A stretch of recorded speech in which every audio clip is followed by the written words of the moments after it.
안녕하세요, 박성준입니다. 오늘은 풍수 인테리어 중에서 가장 고민이 되는 그런 부분이라고도 볼 수 있을 것 같은데요. 침실의 공간에 어떻게 생기를 불어넣을 수 있고, 특히 침실에서 가장 주인이 되어야 하는 침대를 어떤 식으로 배치하는 것이 좋은지에 대한 얘기를 해보려고 합니다. 그리고 침실에 풍수적으로 좀 주의할 부분도 좀 말씀드리려고 하는데요. 그 첫 번째는 침대의 배치를, 침대의 위치를 어떻게 두는 것이 가장 좋은지를 먼저 체크를 좀 해보려고 합니다. 우선 방의 모양을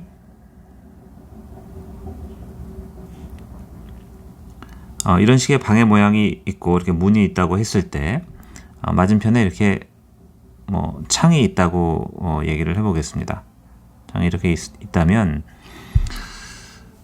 침대의 위치에서 가장 피해야 할 곳은 이 방문이 있는 이 부분들을 좀 체크해 보실 필요가 있는데요. 이렇게 방문이 열리면서 바로 보이는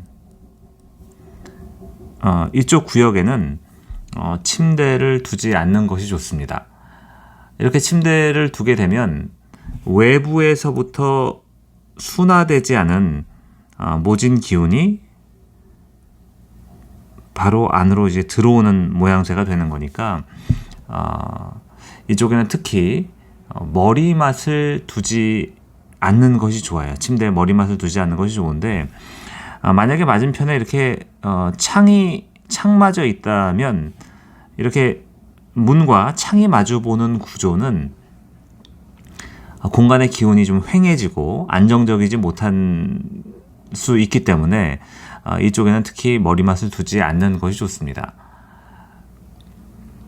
마찬가지로 이쪽이 방문이 아니고 이렇게 창이라고 했을 때는 이런 식으로 침대를 두고 머리맡을 둔다면 굉장히 조금 안정적이지 못한 이런 기운들이 생기게 되는 거니까 마치 양쪽에 거울을 두어서 반사되는 에너지 때문에 산란한 기운을 만드는 공간에 머리를 두고 자는 것처럼 복잡해지는 거죠.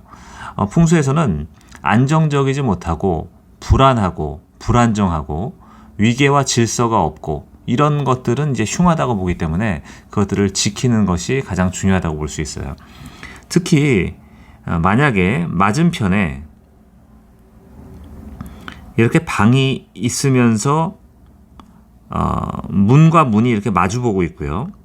이 멀리 창이 있는데 이 창을 이제 도로가 이렇게 만약에 치고 들어오는 구조라면 이렇게 치고 들어오는 구조면서 방문을 마주보고 그리고 창까지 있다면 이쪽에 머리맡을 절대 두어서는 안 된다고 볼 수 있을 것 같습니다. 마찬가지로 머리맡을 이렇게 두는 구조도 이제 흉하다고 볼 수 있는데요. 어쨌거나 방문을 중심으로 방이 보이는 쪽에 바로 침대의 머리맡이나 발이 보이지 않게끔 두시는 것이 중요하고요. 만약에 침대를 이렇게밖에 배치할 수 없는 구조라면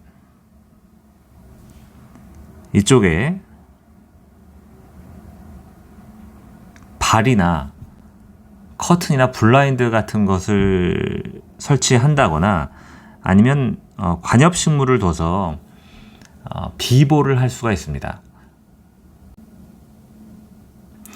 그러면 침대는 어떤 위치에 두는 것이 가장 좋은 걸까요? 그 위치를 알아보기 위해서 다시 한번 방 문을 조금 주목해 볼 필요가 있는데요. 이 문을 열었을 때 보이는 대각선의 두 개의 면을 조금 생각해 보실 필요가 있습니다.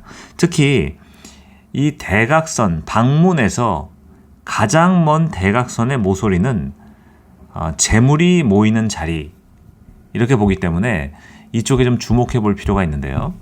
특히 침실이 아니라고 하더라도 방문 또는 현관에서 가장 멀리 있는 이 모서리 자리는 몇 가지 조금 체크해야 될 포인트가 있습니다. 첫 번째는 압박을 피하는 게 좋은데요. 이 압박이라는 것은 이제 무게감인 거죠. 그래서 수납장이나 책장 같은 무거운 압력을 주는 가구는 이 코너에 두지 않는 것이 좋다고 얘기해 볼 수 있고요.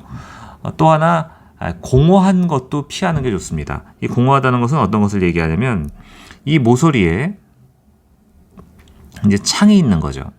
전창이 있거나 이제 창이 생기게 되면 재물 뒤에는 담이 있어야 후원자가 있는 것 같은 든든함이 생기는 건데 이 든든함이 없는 거고 기댈 곳이 없는 공간이 되는 거죠.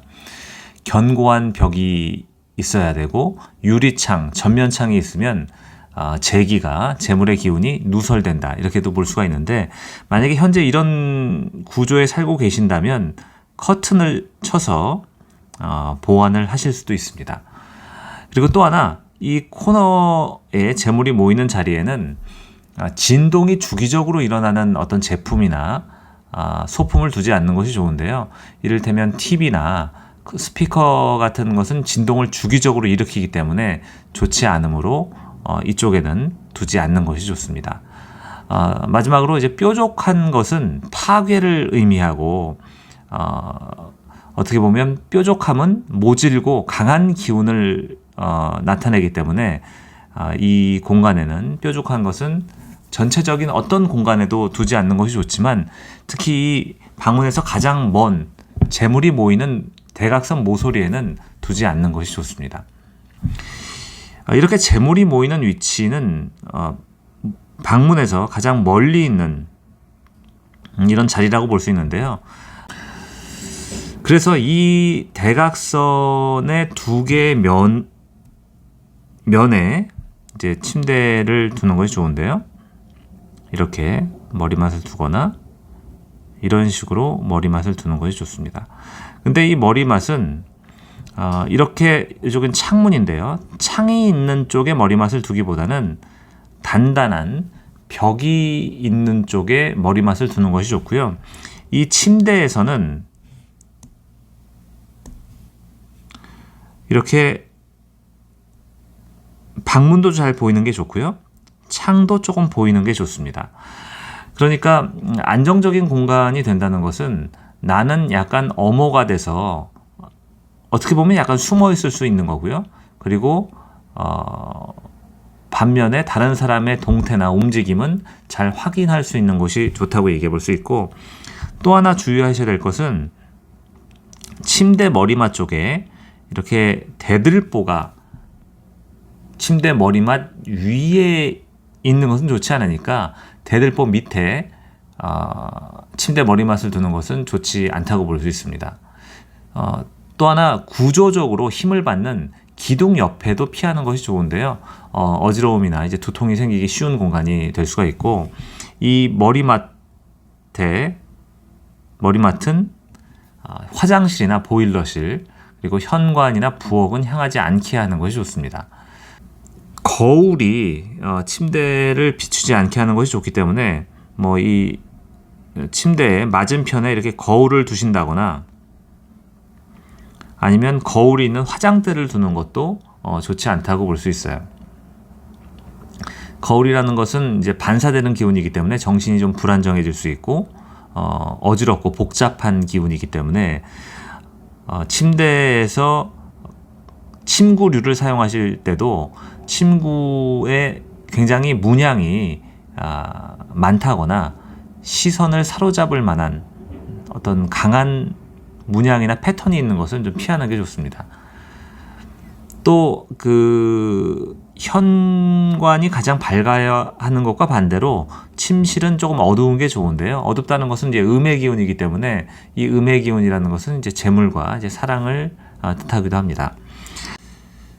우리나라처럼 각 방마다 이제 붙박이장이 있는 나라들이 별로 없는 것 같은데요.